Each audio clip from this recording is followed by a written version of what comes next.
Hello friends, मी घेऊन आलो आहे तुमच्यासाठी Virar west near by Gokul township 7 माळ्याच्या टॉवरमध्ये 1 BHK रिसेल फ्लॅट। या फ्लॅटमध्ये तुम्ही पाहू शकता जसे की पूर्ण हॉलमध्ये POP फॉल सिलिंग व हॉलला अटॅच 2 फीटची बाल्कनी।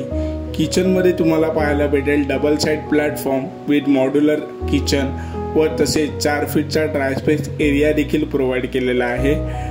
बेडरूम मध्ये देखील तुम्हाला 4 फीटची डेक बाल्कनी दिलेली आहे। हा कॉम्प्लेक्स 7 माळ्याचा असून कॉम्प्लेक्सला OC VVMC चे पाणी, पार्किंग एरिया, गार्डन एरिया व सिनियर सिटीजन एरिया हे देखील प्रोव्हाइड केलेले आहे। हा टॉवर 7 माळ्याचा असून हा फ्लॅट 4थ्या माळ्यावरती अवेलेबल आहे। या फ्लॅटची किंमत आहे 32.5 लाख फ्लॅट कॉस्ट, जे की ऑन टेबल नेगोशिएबल केले जाईल। तर कॉल करा साइट विजिट साठी।